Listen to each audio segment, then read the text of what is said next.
Welcome back to the Wizard. No, this isn't my shop. But this is a really, really awesome experience. The owner of this place has given me the okay to check out his tank collection, and there's a whole lot more that goes with the story right after this.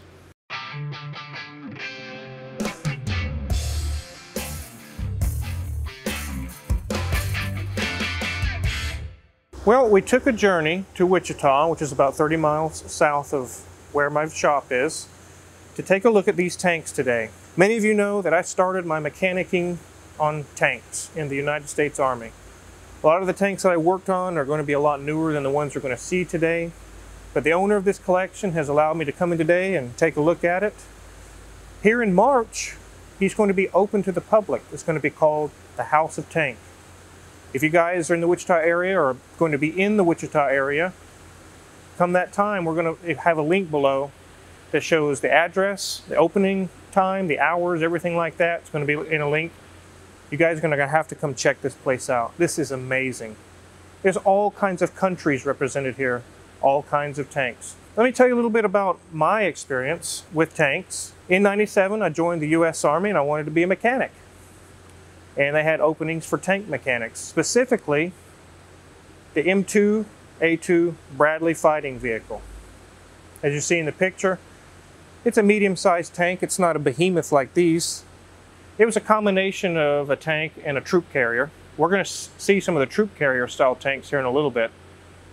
But I also worked on the M1 Abrams as cross-training. Got to check those out. Those are really cool.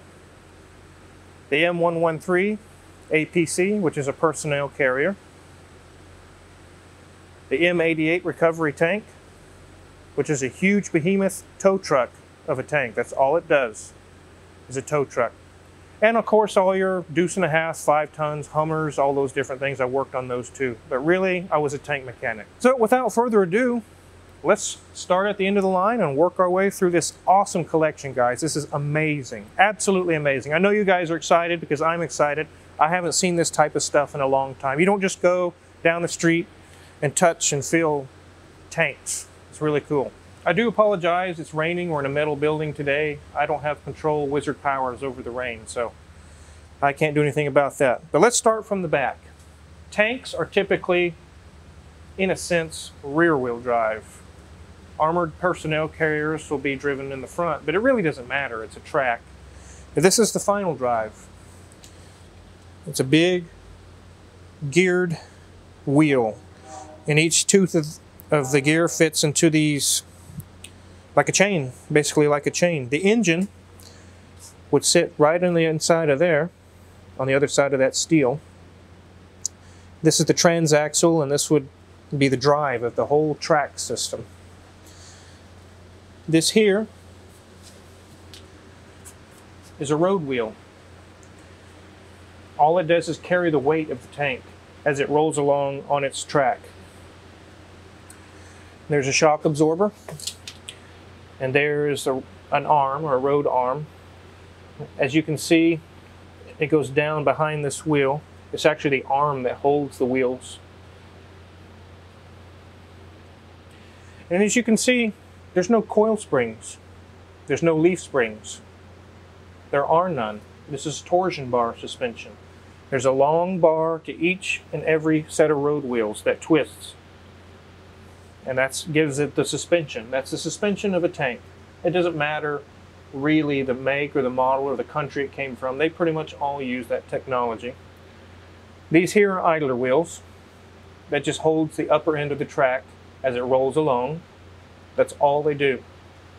You can see it stays centered on these center guides here. That's what guides it along. We'll move up to the front.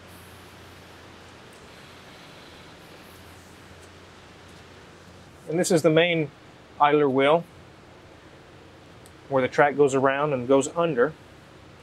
Usually this is the tensioning wheel. This is what provides the tension of the track and keeps it taut and tight.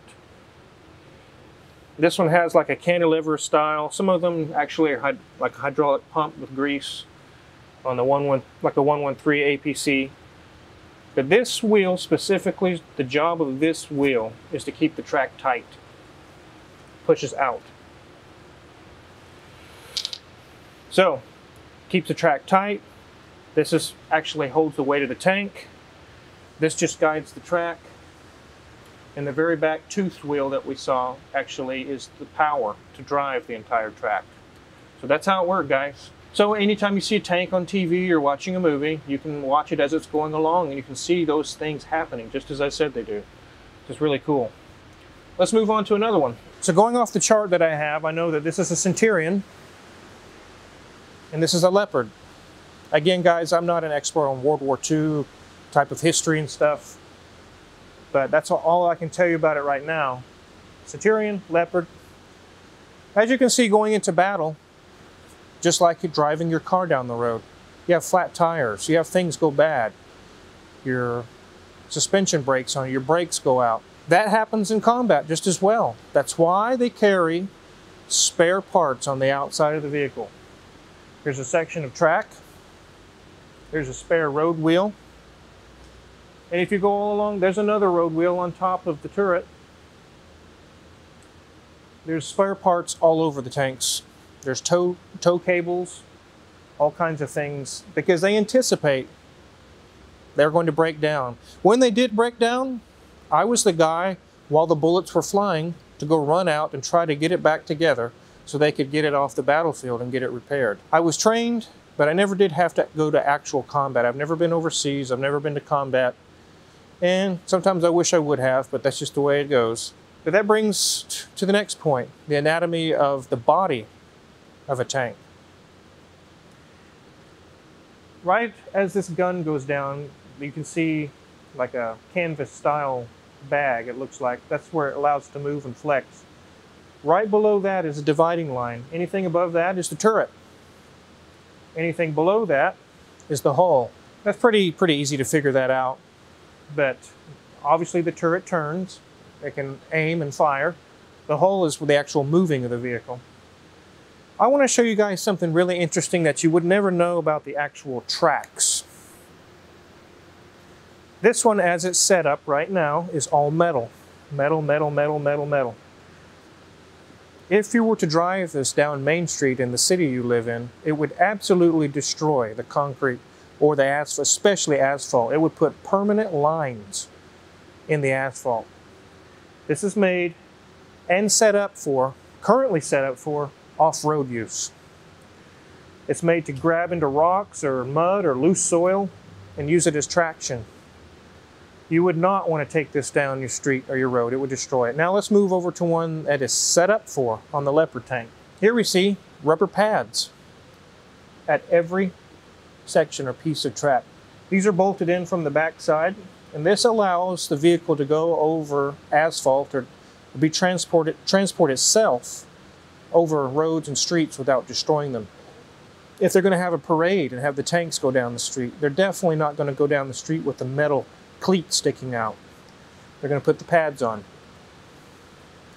That way they can safely travel over paved surfaces.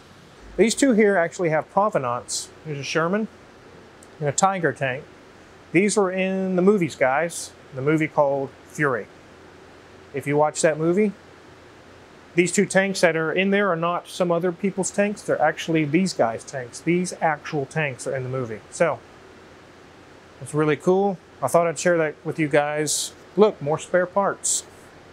That is a common theme amongst tanks, spare parts. What I'm about to show you here is the fact that a tank isn't a tank is a tank. They're all not just tanks that fire guns. There's some of them that carry people. There's different vehicles that do different jobs in combat. This one here is not so much a battle tank. This isn't you're going to go up against other battle tanks with this one. This one is an armored personnel carrier. And as you can see, the difference is it has a door in the back. This door would swing open. You could pick up injured troops off of the battlefield, or you could let troops out to go fulfill a mission. That's the purpose of this vehicle. It's not to engage other vehicles so much as it is to carry troops in and out of combat and keep them shielded from bullets and explosions and things of that nature. Here's the seats where they would sit. This door would swing open. There would be a flurry of curse words. Get out of here. Move, move, move. And they would go fulfill their mission. This would get closed back. Here is a window. You can look out. It's bulletproof. But that is just a window. There's lots of little peepholes in these things called periscopes. You can see one here.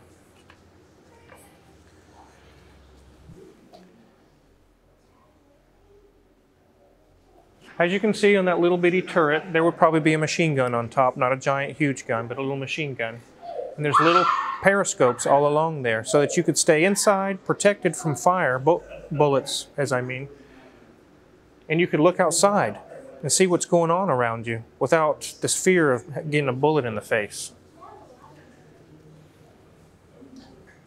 Here's another periscope.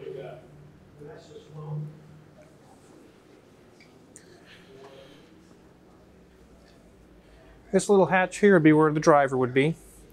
The guy that would sit in the turret would be the tank commander. He's the guy, it's usually a lieutenant or something of that nature, high-ranking NCO. He's in charge. He's running the thing. He'll say, driver, go here, driver, go there. The driver doesn't make decisions on where he's going to go. Only the tank commander does that. All he does is take orders and move the vehicle forward, backward, turn, left, right, things of that nature. A lot of these tanks, you see these little pods. Almost all of them have them. You say, what is that? It looks like fireworks. And it basically kind of is. Those are grenade launchers. They would have smoke grenades, fragmentation grenades, phosphorus grenades, all kinds of different. You could load them up and fire these out around you to maybe troops that are surrounding the tank. You could just unload and wipe them all out. This is what powers tanks. This one actually came out of a battle tank. The personnel carriers have little V6s or things of that nature up front. The geared tooth drive wheel is no longer in the back. It's in the front. The tensioning idler wheel is in the back. It's reverse of a battle tank. The reason why is the engines have to be up front in these so you can make room in the back for the troops. That's how the setup is for a personnel carrier. On a tank, just like I showed you, everything's in the back. You guys talk about, oh, my V12 Mercedes souped up, blah, blah, blah. And this is also a Mercedes V12 diesel. Look at the emblem. Very huge, huge engine. Tons and tons of torque. Twin turbo, guys, twin turbo. Here's the main. This is the crankshaft where a main pulley would be on a normal engine that you're used to. Each one of these jugs is a cylinder. You can take these off, they're rocker boxes, and do the rocker arms. Here's the valley of the engine. I imagine this is probably where injectors are, or something of that nature. This is air intakes from the outside to go into each turbo. And here's a big, massive, massive turbocharger. One on each side. Here's our oil filters. Our exhaust. Now this typical layout is designed so where it can fit in the tank, and the rear of it is the transaxle. It's a kind of like a front-wheel drive, a transmission and a differential all in one. At the rear here, the transaxle, they would have a drive shaft, one going to each final drive wheel. So it's all one complete unit. When you service these, just like you see here, you pull the whole thing. You don't separate the engine and transmission while it's in the tank. If you're going to do any major work to these, you pull the entire power unit out and set it on the ground. Then you can split it or do whatever you need to do with it and move on. This would have been the rear of the tank, and it's pretty evident. You can see the exhaust comes out right here. That's a big transaxle. Transmission is basically what this entire thing is. It says here it's made by Rink in 1967. And these are big cooling fans on top here. They would spin and draw in air. And again, here's the other side, the other big turbo. More oil filters. This is where it filters the air.